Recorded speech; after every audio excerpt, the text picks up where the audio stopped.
Marcus Thompson wiped the sweat from his face as he stepped off the transport ship. The air on Kepler 442b was thick with smoke and ash. Everything around him was burning or already burned black. The smell hit him like a punch to the gut. It was the smell of death. "Jesus Christ," whispered Jake Miller, one of the other rescue workers. "What happened here?" Marcus had seen a lot of bad things in his 20 years as a Marine. He had walked through bombed cities and disaster zones, but this was different. This was worse. The entire planet looked like it had been cooked alive. According to the reports, wildfires, said Dr. Lisa Carter, the team's medical officer. She was looking at her tablet with a frown. "But I've never seen fires this bad." Marcus shook his head. These were not normal fires. He had seen enough combat to know what weapons damage looked like. The burn patterns were too perfect, too complete. Someone had done this on purpose. The team walked through what used to be a forest. Now it was just black sticks pointing up at the gray sky. The ground crunched under their boots. Everything that had been green and alive was now ash and charcoal. The locals called themselves the Verdani, Dr. Carter said, reading from her notes. Tree-dwelling species, peaceful. They lived in the canopy, built their cities in the branches. Marcus looked up at the burned skeleton of what had been a massive tree. He could see the remains of small buildings wrapped around the trunk. They looked like they had been beautiful once. Now they were just twisted metal and burned wood. "How many survivors?" asked Jake. "Unknown," Dr. Carter replied. "We lost contact 3 days ago. The automated distress beacon is still broadcasting, but no one has responded to our calls." Marcus felt a familiar weight in his chest. It was the feeling he got before walking into a place where too many people had died. He had learned to trust. That feeling over the years. It had kept him alive through 2 wars and dozens of rescue missions. They walked deeper into the burned forest. The silence was the worst part. There should have been sounds of life, birds, insects, wind through leaves. Instead, there was only the soft sound of ash falling from the dead trees. After an hour of walking, they found the first settlement. It had been built around a grove of enormous trees. The trees were so big that 10 people holding hands could not reach around one trunk, but now they were just massive black towers reaching toward the sky. "There," Marcus pointed to a structure that looked different from the others. "That building is intact." The building was made of some kind of stone that had not burned. As they got closer, Marcus could see symbols carved into the walls. They looked like pictures of trees and animals, but also like flowing water or dancing flames. Dr. Carter ran her scanner over the symbols. These appear to be pictographs. This might be some kind of community center or religious building. Marcus pushed open the heavy door. Inside, the air was cooler but still thick with smoke. The walls were covered with more symbols, and in the center of the room was a circular pool filled with black water. "Look at this," Jake called from the far side of the room. He was standing in front of a wall covered with what looked like family photos. But instead of pictures, they were carved reliefs showing groups of the Verdani together. The Verdani looked almost human, but their skin was bark-like and covered with patches that seemed to glow softly in the carvings. They were tall and thin, with long arms that ended in fingers like small branches. "They're beautiful," Dr. Carter said softly. Marcus nodded. In the carvings, the Verdani looked happy. Families gathered around glowing trees, children playing in the branches, adults working, together to build their sky cities. It was a picture of a peaceful people who had lived in harmony with their forest world. "We need to keep searching," Marcus said. "If there are survivors, they're probably hiding underground or in caves." They left the stone building and continued through the burned grove. Marcus's trained eyes picked out details that the others missed. Shell fragments embedded in tree trunks, blast patterns that could only come from orbital weapons, scorch marks that showed where energy weapons had been fired from aircraft. This had not been a wildfire. This had been an attack. Someone had come to this peaceful world and burned it down on purpose. As they walked, Marcus found himself thinking about the carved families in the stone building. Somewhere in this burned wasteland, those families had lived and laughed and raised their children. Now they were gone. All of them, probably. But Marcus had learned something important during his years as a Marine and later as a rescue worker. You never gave up looking for survivors until you had looked everywhere. People could survive in the most impossible places. Hope was a powerful thing. They were searching through what looked like it had been a nursery when Marcus heard it. At first, he thought it was just the wind blowing through the burned trees, but then he heard it again, a soft whimpering sound, like a child crying. "Stop," Marcus said, holding up his hand. The others froze. "Listen." They all stood perfectly still. For a moment, there was only silence. Then they heard it again, a weak, crying sound coming from somewhere nearby. Marcus followed the sound to a pile of burned debris near the base of one of the huge trees. The crying was coming from underneath the pile. Without hesitation, Marcus began pulling away chunks of burned wood and twisted metal. "Careful," Dr. Carter warned.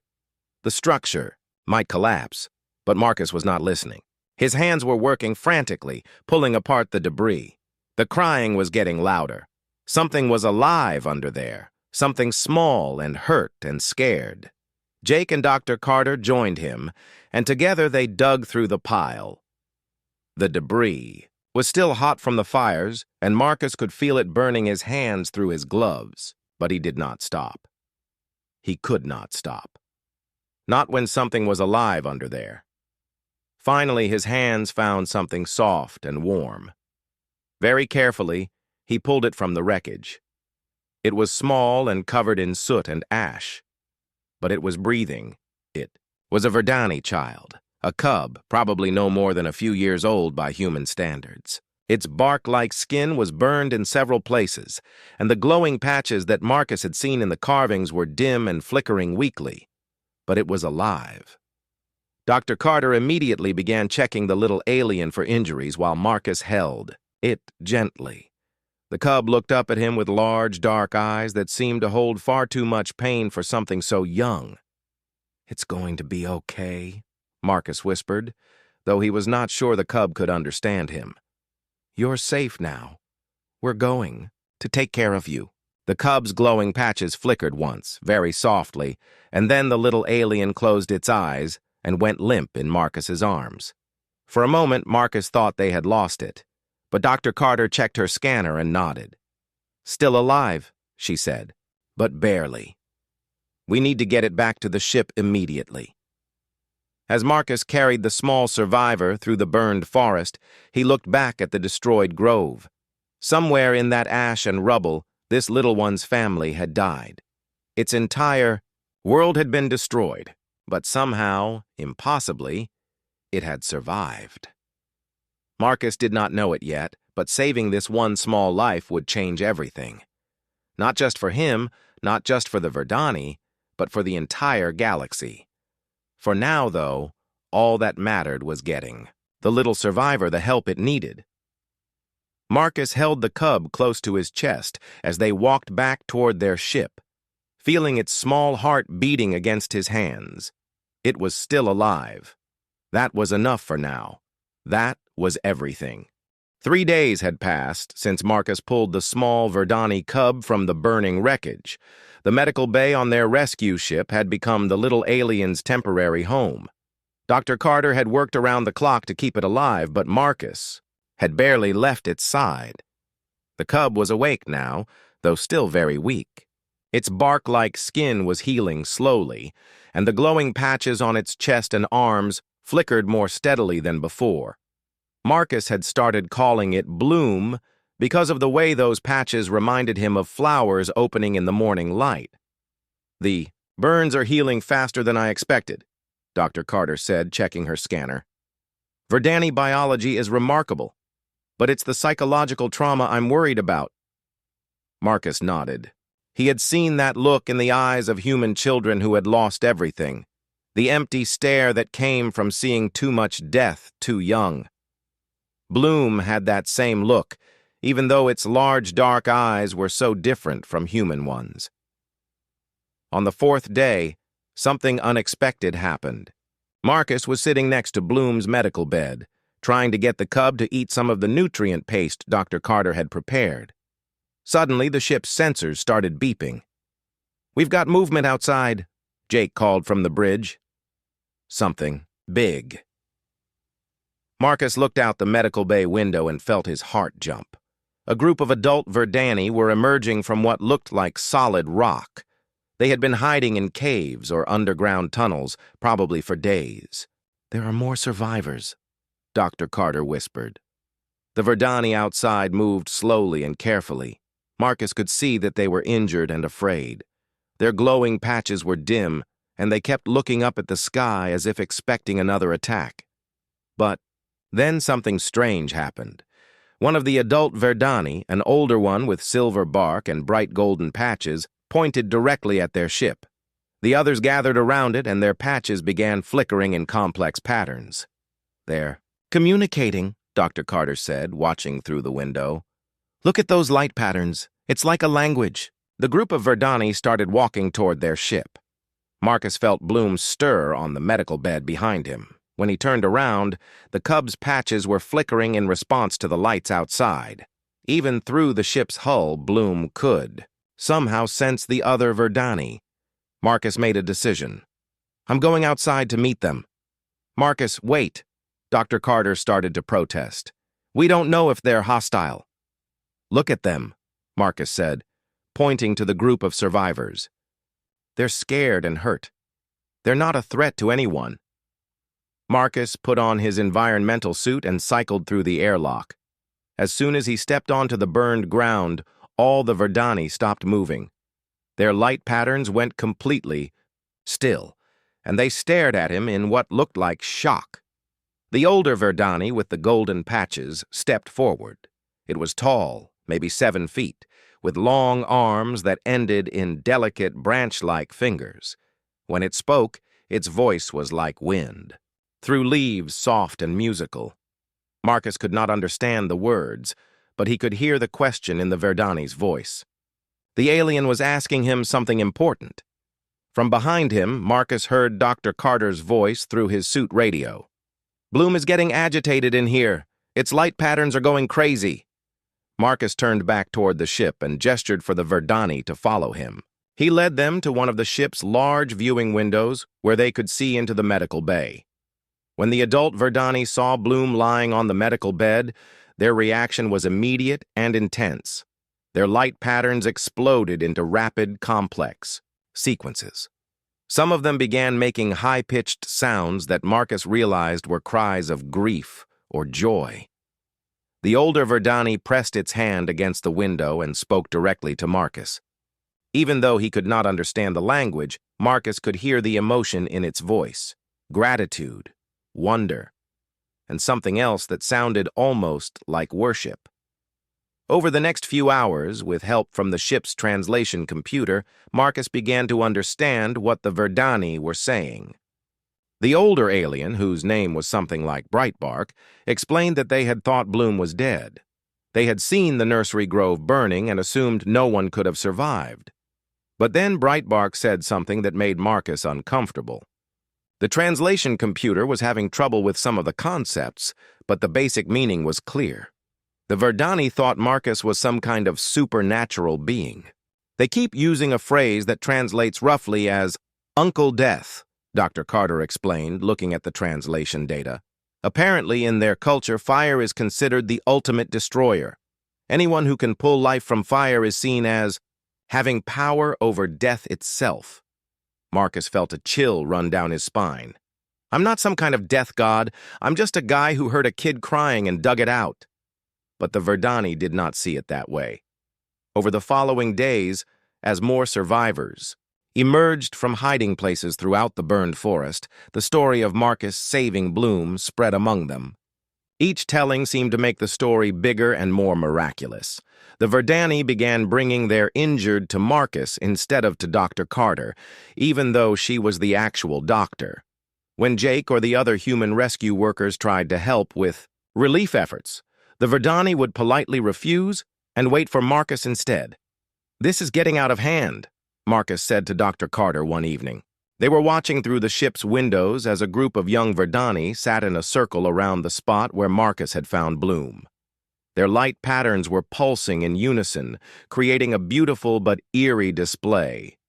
"They're telling stories," Dr. Carter said, consulting her translation notes. "Stories about Uncle Death and the miracle child he pulled from the ashes." Marcus looked back at the medical bay where Bloom was finally strong enough to sit up on its own. The cub had been watching Marcus constantly, and whenever Marcus was nearby, Bloom's light patches would glow brighter and more colorful. "There's something else," Dr. Carter said quietly. "Bloom's light patterns have changed since you saved it. According to the adult Verdani, some of those colors have never been seen in their species before." Marcus stared at the small alien. Bloom looked back at him with those large, dark eyes and made a soft, trilling sound that the translation computer said meant something like father or protector. "They think being touched by Uncle Death has changed Bloom forever," Dr. Carter continued. "Made it special somehow." That night, Marcus could not sleep. He kept thinking about the burned forest and the families in those stone carvings. Somewhere out there, the people who had done this were probably planning to attack another world, destroy another peaceful species. The next morning brought a new problem. A group of Verdani elders arrived at the ship, their light patterns formal and serious. Through the translation computer, they made Marcus an offer that shocked him. They wanted to make him the official protector of all surviving Verdani, not just a helper or advisor, but something like a guardian spirit. They would go wherever he went, do whatever he said, because they believed he alone had the power to keep death away from them.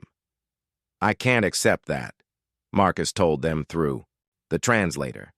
"I'm not a god or a spirit, I'm just a human being." But the eldest Verdani, an ancient female with bark so old it was almost black, replied with something that the computer struggled to translate. The closest it could come was, "You walked through the realm of death and brought back life. What you call yourself does not change what you are." Marcus looked at Bloom, who was now strong enough to walk around the ship. The young Verdani never strayed far from Marcus's side, and Marcus had to admit he had grown attached to the little alien. When Bloom looked up at him with trust and affection, Marcus felt something he had not felt since his own children had died in a car accident years earlier. Maybe the Verdani were wrong about him being some kind of supernatural being, but they were right about one thing. Bloom needed protection, and so did the other survivors. Someone had burned their world and killed their families. Those same someones were probably still out there. "All right," Marcus said to the gathering of Verdani elders. "I'll help protect your people, but not because I'm Uncle Death or any kind of spirit, because it's the right thing to do." The elders' light patterns exploded into what Marcus was learning, to recognize as joy.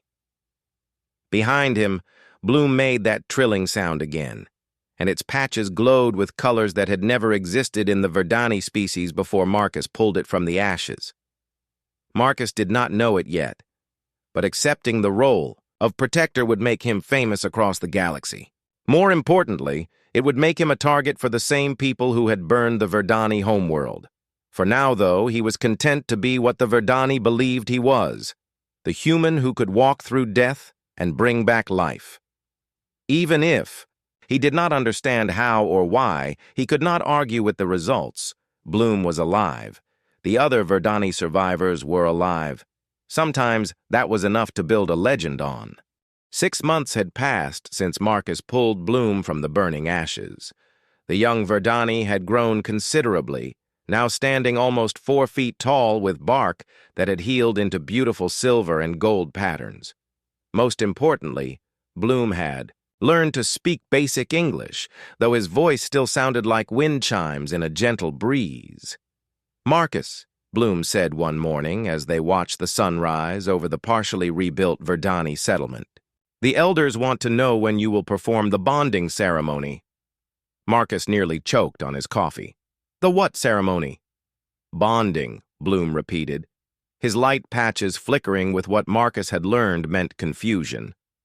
"When a Verdani adult takes responsibility for an orphaned cub, they perform the bonding ceremony. It makes the cub officially part of their family tree."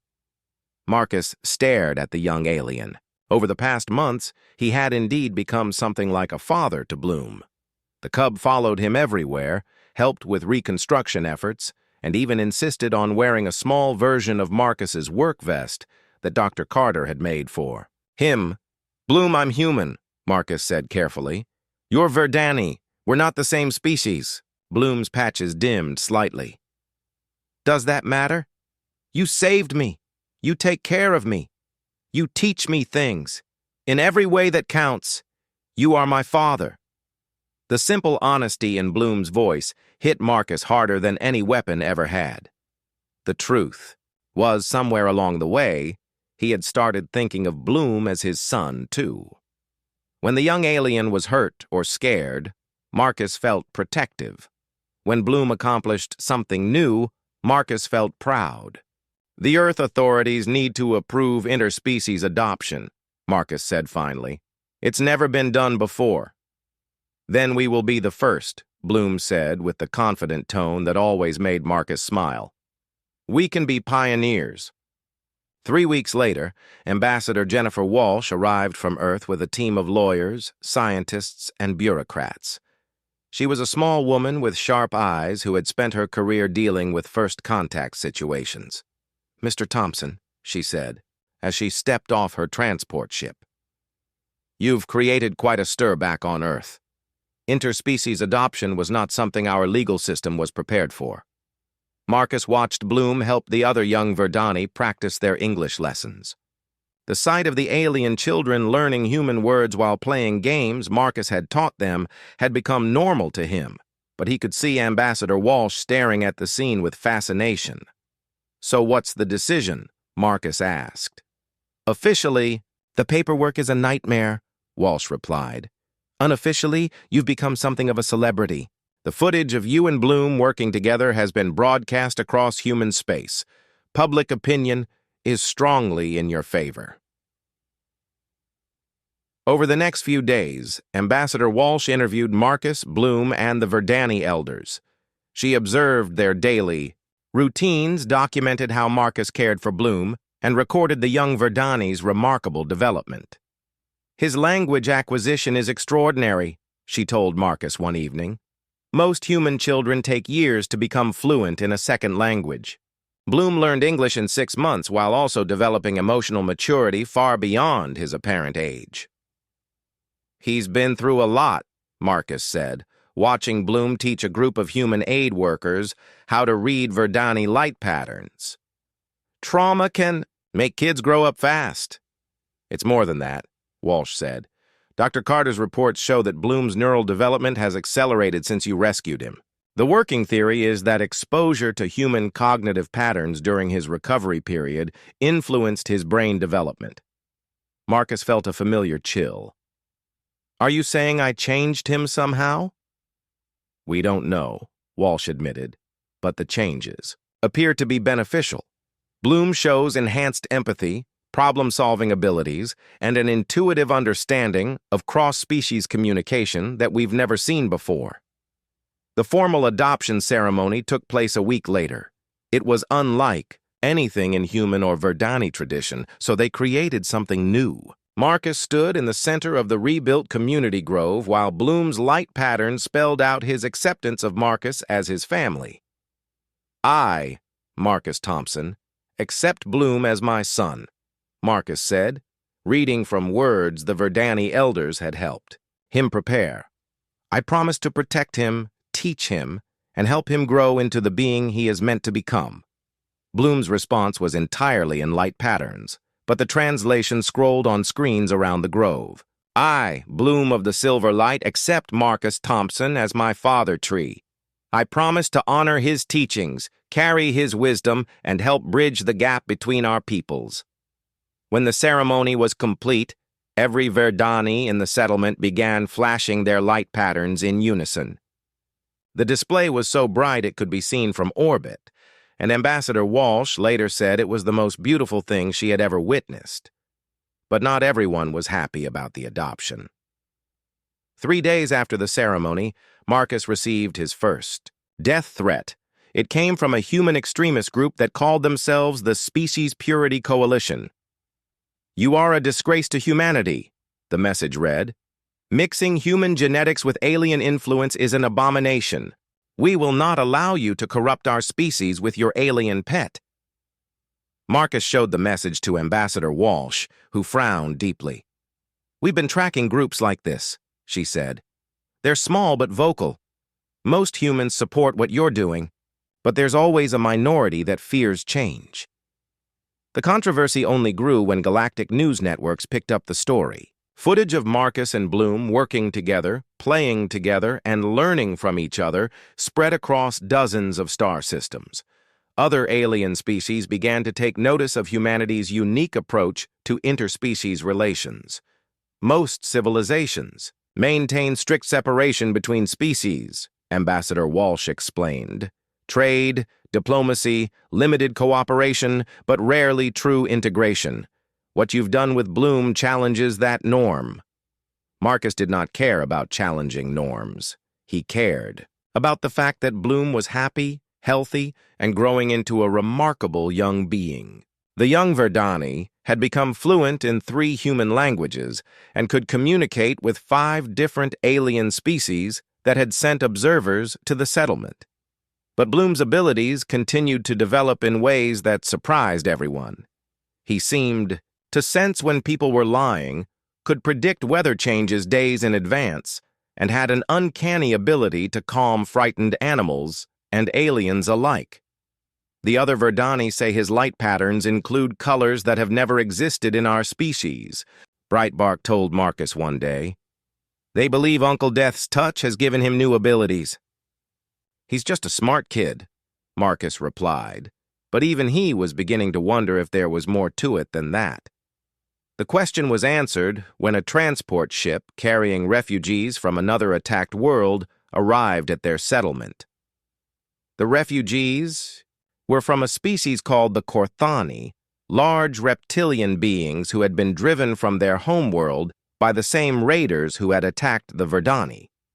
The Korthani were suspicious of humans and refused to accept help from Marcus's team. But when Bloom approached their leader, something extraordinary happened. The young Verdani's light patterns began pulsing in rhythm with the scales on the Korthani leader's head. Within minutes, Bloom was communicating with the Korthani in their own bioelectrical language. He translated their needs to Marcus and helped arrange temporary housing and medical care for the refugees. "How did you know how to speak to them?" Marcus asked Bloom later. "I don't know," Bloom replied, his patches flickering with confusion. "I looked at them and understood what they needed. It felt natural, like speaking to you or the other Verdani." Ambassador Walsh documented everything and sent reports back to Earth. Within days, Marcus received a new message, this one from the Terran Diplomatic Corps. "Mr. Thompson," the official communication began, "your unique situation has attracted attention from multiple alien governments. Several species have requested meetings with you and Bloom. We believe you may have accidentally created the first truly universal translator." Marcus looked at Bloom, who was teaching a young Korthani how to play a human card game while a Verdani elder watched with amusement. The sight of 3 different species interacting peacefully had become normal in their settlement, but Marcus was beginning to realize that it was extraordinary everywhere else. "Bloom," Marcus said that evening as they sat watching the stars, "I think we're about to become very important to a lot of people." "Is that bad?" Bloom asked. Marcus thought about the death threats, the media attention, and the growing list of alien governments that wanted to study them. "I don't know, son. But whatever happens, we'll face it together." Bloom's light patterns pulsed with contentment. "Together," he agreed. "Family." Marcus smiled and put his arm around his adopted son's shoulders. Whatever challenges lay ahead, he knew one thing for certain. Pulling Bloom from those ashes had not just saved one young life, it had created something new in the galaxy, something that might change how all species related to each other, and it all started with a human who heard a child crying and refused to leave it behind. 2 years had passed since the adoption ceremony. Marcus now ran a rescue organization called the Galactic Relief Network from their base on the rebuilt Verdani homeworld. Ships from dozens of species brought supplies and volunteers to help with rescue operations across the sector. Bloom had grown into a confident teenager, standing almost 6 feet tall with bark that shimmered between silver and gold. His ability to communicate with any species had made him invaluable as a translator and cultural liaison. More importantly to Marcus, Bloom had developed a strong sense of right and wrong that would have made any father proud. "Marcus, we have an emergency call," Bloom said, rushing into the command center with his light patterns flashing urgent red. "Mining colony on Titan 7. They're under attack." Marcus looked at the holographic display showing the distant mining world. "How many people?" 3,000 workers from 4 different species, Bloom replied, his patches now shifting to worried blue. "The same energy signatures as the weapons that destroyed our first home." Marcus felt his jaw tighten. Over the past 2 years, they had responded to 6 similar attacks. Always the same pattern: orbital bombardment followed by ground assault. Always targeting mixed species colonies or peaceful worlds. Someone was systematically destroying any place where different species lived together. "How long until we can get there?" Marcus asked Jake, who was now his operations coordinator. 8 hours with the fast ships, Jake replied. "But Marcus, that might be too late. The distress signal is already 12 hours old." "Then we go now," Marcus said. "Prep the rescue fleet." The rescue fleet consisted of 5 ships crewed by volunteers from 8 different species. Marcus commanded the lead ship with Bloom at his side, while Dr. Carter coordinated medical operations from the medical frigate. As they approached Titan 7, the scope of the destruction became clear. The mining platforms were burning wrecks floating in space. The surface installations had been bombed into craters. It looked exactly like the Verdani homeworld had looked when Marcus first arrived there. "I'm detecting life signs in the deep mines," reported their sensor operator, a Corthani engineer named Scales. "Looks like some people made it to the emergency shelters." "Take us down," Marcus ordered. The rescue operation was dangerous. The VAU attackers had left behind automated weapons that fired at anything that moved. But Marcus had learned to work with his mixed species team over the past 2 years. Verdani scouts used their natural camouflage to locate survivors. Corthani engineers used their strength to move heavy debris. Human medics provided emergency care while other species handled specialized equipment. Bloom moved between the groups, translating not just languages but cultural concepts. When a group of insectoid Zephyrians refused to share shelter space with mammalian Alterans because of ancient species prejudices, Bloom somehow convinced both groups that survival was more important than old fears. "How does he do that?" asked Dr. Carter as they watched Bloom mediate between 2 species that had been enemies for centuries. "I think he understands something about communication that the rest of us don't," Marcus replied. "He doesn't just translate words, he translates feelings and intentions." The rescue took 16 hours. By the time they were finished, they had evacuated 2,147 survivors from the destroyed colony. Among them were 312 children from 6 different species, all of whom had been orphaned in the attack. As the rescued families settled into temporary housing aboard the rescue ships, Marcus noticed something that had become a pattern. The children, regardless of species, all seemed drawn to Bloom.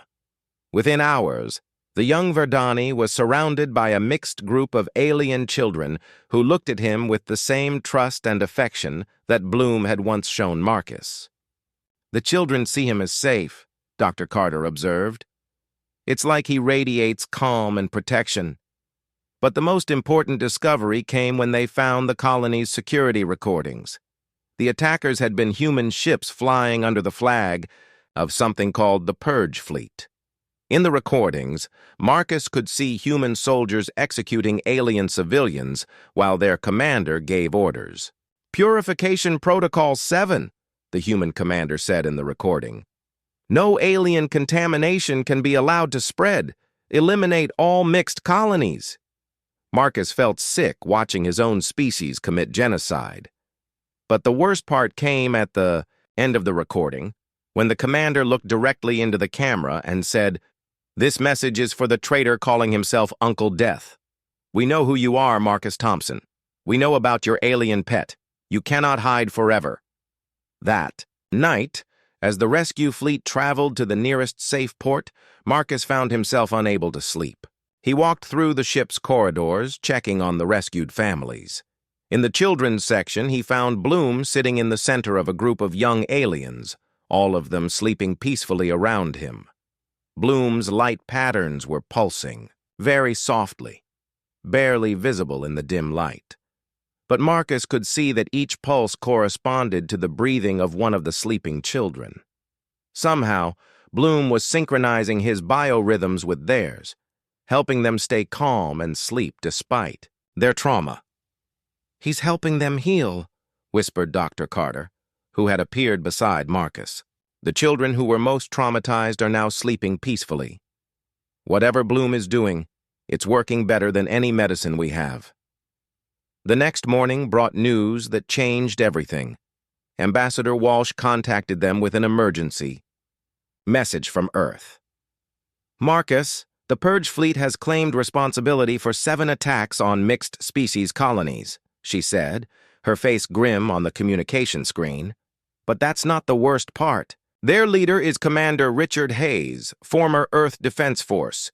He's declared you and Bloom to be targets for what he calls species contamination." "Who is this Hayes?" Marcus asked.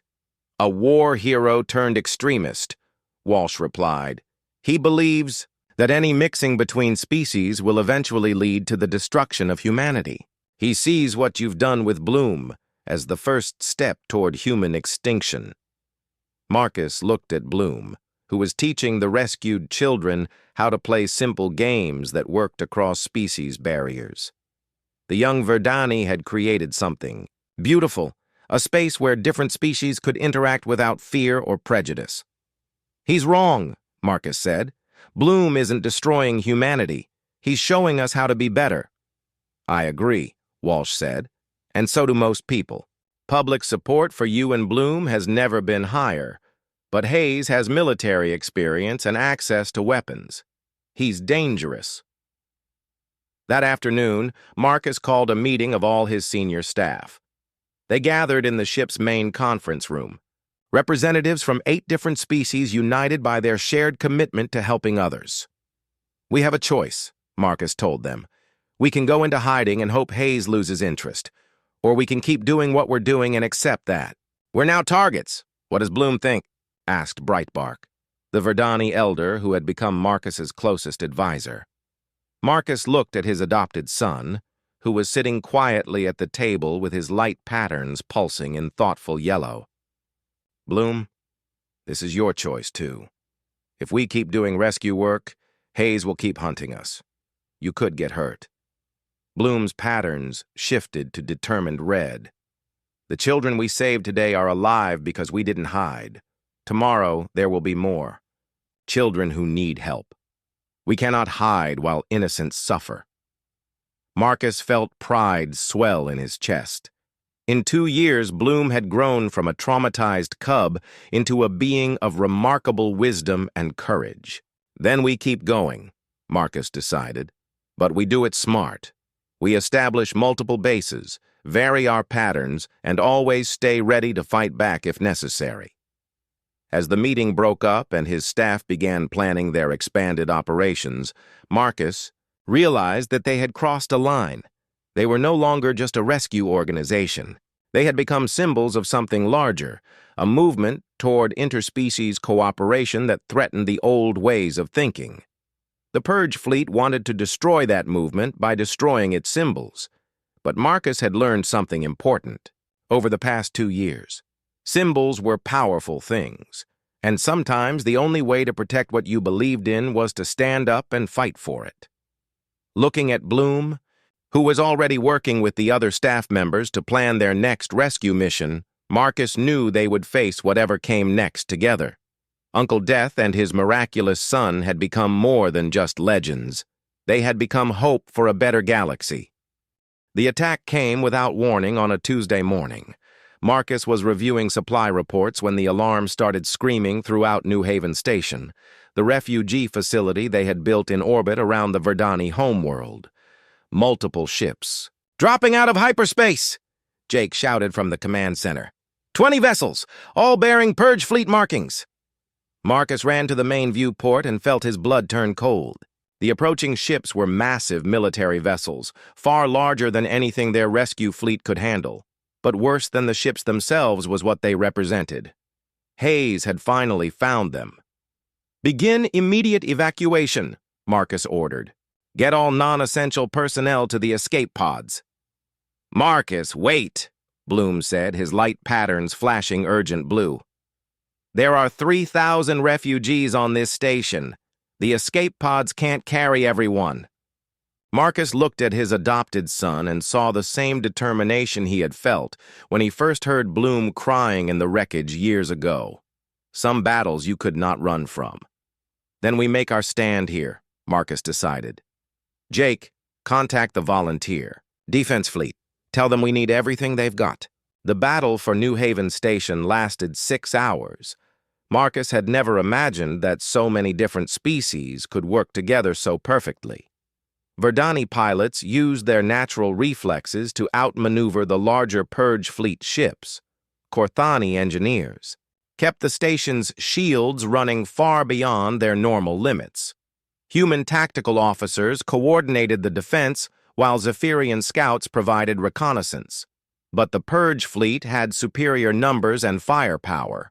By the 4th hour, the station's shields were failing, and 3 of their defense ships had been destroyed.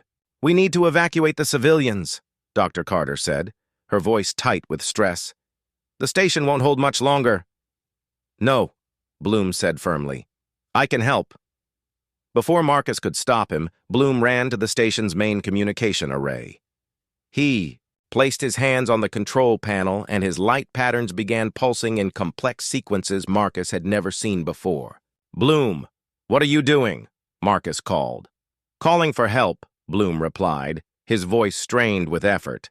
"I can reach every ship in 3 star systems." The communication array began broadcasting Bloom's light patterns on every frequency. The display was so bright and complex that it overloaded several of the station's systems. But it worked. Within an hour, ships began arriving. Not military vessels, but civilian transports, cargo haulers, and private ships. Hundreds of them, representing dozens of species, they had all received Bloom's message and come to help defend the refugees.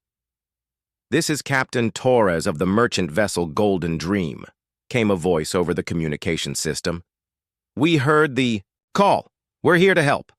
"Mining ship Rockbreaker standing by," said another voice. "Tell us where you need us." The sight of so many different species coming together to fight the Purge fleet was inspiring, but Marcus knew it would not be enough. The civilian ships were brave, but not equipped for combat. That was when Commander Hayes himself contacted the station. "Marcus Thompson," Hayes's voice crackled over the communication system. "I'm giving you one chance to surrender yourself and that alien abomination you call a son. Do that, and I'll let the others live." Marcus looked at Bloom, whose light patterns had shifted to determined gold. Around the command center, their mixed species crew waited for his decision. "This is Marcus Thompson," he replied into the communication system. "Go to hell, Hayes." Hayes's response was to order a direct assault on the station.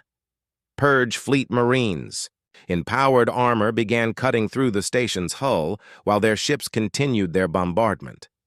The fighting that followed was brutal and personal.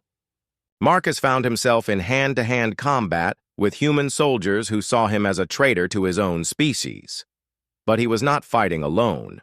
Verdani used their natural agility to outmaneuver the armored Marines. Corthani used their strength to tear through power armor with their bare claws. Bloom stayed close to Marcus throughout the battle, using his abilities to coordinate the defense. The young Verdani seemed to know where each attack would come from before it happened, guiding defenders to the right positions and warning civilians when to take cover. But the turning point came when Hayes himself boarded the station with his elite troops. Marcus found himself face-to-face with the man who had been hunting them for months. Hayes was a tall, scarred veteran with the cold eyes of someone who had convinced himself that genocide was patriotic duty. "You should have stayed human, Thompson," he said, raising his weapon. "Now you'll die with the rest of the alien filth." The fight between Marcus and Hayes was vicious. Both men were experienced soldiers, but Hayes had better equipment and backup. Marcus was losing until Bloom appeared behind Hayes and did something that shocked everyone. The young Verdani placed his hands on Hayes's armored suit, and his light patterns began pulsing in rapid hypnotic sequences. Hayes suddenly stopped fighting and stood perfectly still, his eyes unfocused. "What did you do to him?" Marcus asked. "I showed him the truth," Bloom replied, his voice sad.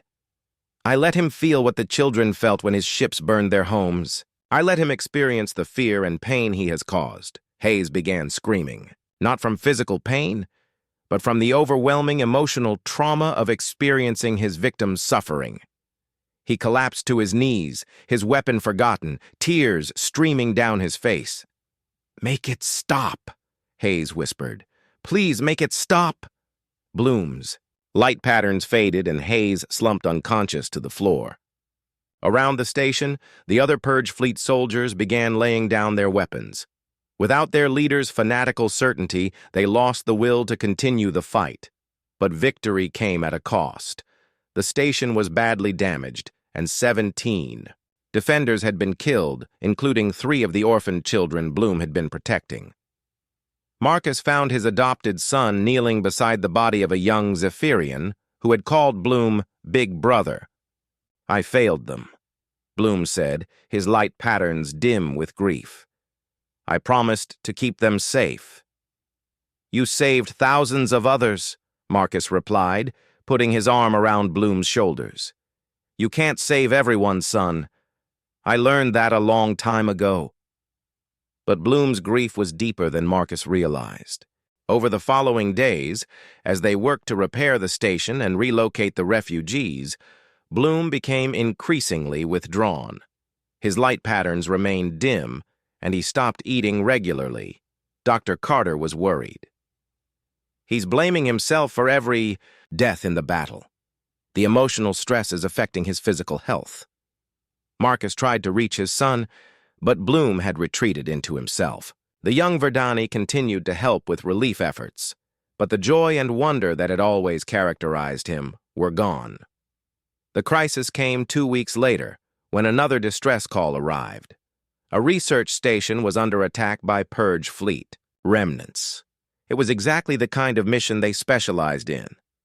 "I'll go alone," Marcus said. "Bloom needs time to recover." But Bloom overheard the conversation.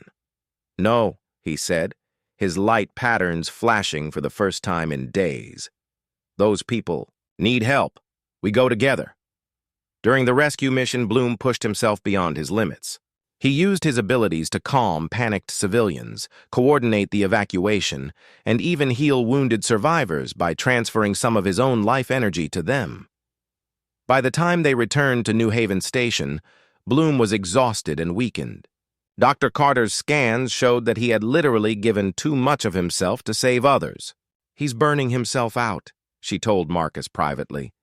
"If he keeps using his abilities like this, it will kill him." That night, Marcus sat with Bloom in the medical bay. His adopted son looked smaller and more fragile than he had since the day Marcus pulled him from the ashes. "Bloom, you need to stop trying to save everyone," Marcus said gently. "You're going to burn yourself out." Every life matters, Bloom replied weakly. You taught me that when you saved me. How can I do less than, you did? Marcus felt tears in his eyes. Bloom had learned too well from his example. The young Verdani was so determined to help others that he was willing to sacrifice himself completely. You've already done more than anyone could ask, Marcus said. You've shown the galaxy that different species can work together. You've saved thousands of lives. You don't have to carry the weight of the universe on your shoulders. Bloom's light patterns pulsed once, very softly. But if I don't, who will? Marcus did not have an answer for that question. All he could do was hold his son's hand and hope that somehow they would find a way to continue their mission without losing the most important thing in Marcus's life. Outside the medical bay window, the stars shone down on a galaxy that was slowly learning to choose cooperation over conflict. But that lesson had come at a cost that Marcus was not sure either of them could afford to keep paying. 5 years had passed since Bloom's sacrifice at the Battle of New Haven Station. Marcus stood in the memorial grove on the Verdani homeworld, looking at the tree that had grown from the spot where Bloom had died. It was unlike any other Verdani tree, its bark shimmering with silver and gold patterns that pulsed gently in the evening light. The young Verdani had given his life force to save Marcus during the final assault by Hayes's remaining forces. In the end, Bloom had done exactly what Marcus had always feared he would do. He had given everything to save others, including the human who had pulled him from the ashes so many years ago. Marcus touched the pendant he wore around his neck. It was made from the last light patterns Bloom had created, preserved in crystallized form by Verdani technology. The pendant glowed softly whenever Marcus was near someone who needed help, as if Bloom's spirit was still guiding him toward those who required rescue. The memorial ceremony is about to begin, said Brightbark, approaching through the grove. The old Verdani had become even more silver with age, but his light pattern still pulsed with the wisdom that had helped guide their species through its darkest times. Marcus nodded and followed Brightbark to the center of the grove. Hundreds of beings from dozens of species had gathered for the annual remembrance ceremony. Humans, Verdani, Korthani, Zephyrians, and many others stood together in the fading daylight. At the center of the gathering, a young human woman named Sarah Chen was teaching a group of mixed-species children how to create light patterns using portable bioluminescent devices. The children laughed and played together, their different forms of communication blending into something beautiful and new. Bloom would have loved this, Marcus said quietly. He does love it, Brightbark replied. Can you not feel his presence? Here? Marcus could. Over the past 5 years, strange things had happened around the galaxy. Children born after Bloom's death often displayed unusual abilities. They could communicate across species barriers more easily than their parents. They showed remarkable empathy and an instinctive understanding of other cultures. Scientists called it genetic echo, but those who knew Bloom's story believed it was something more.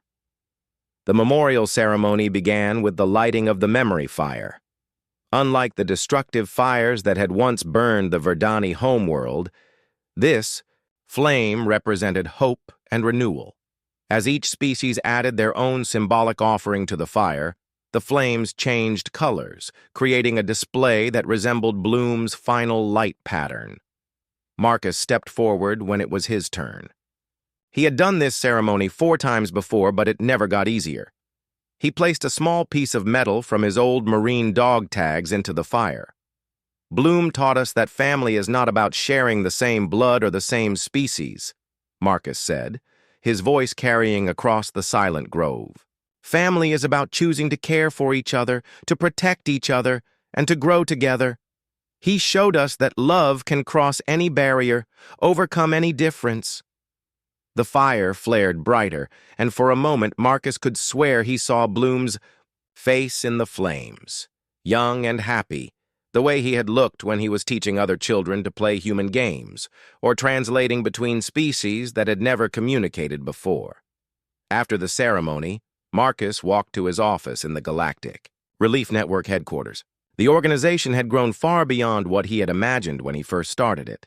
They now had bases on 40 worlds and a fleet of over 200 ships. More importantly, they had inspired similar organizations among dozens of other species.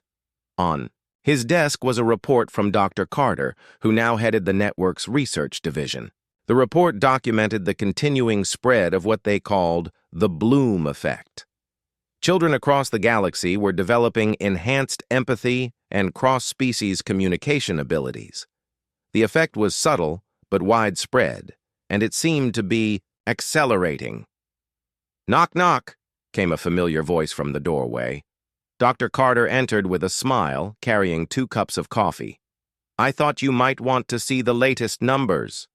Marcus accepted the coffee gratefully. "How many worlds now?" 87 confirmed cases of the Bloom effect, Carter replied.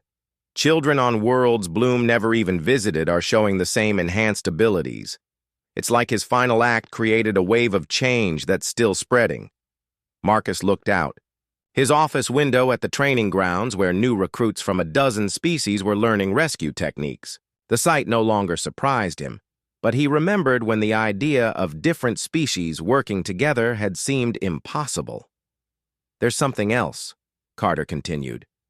"We've been monitoring the children who show the strongest Bloom effect traits.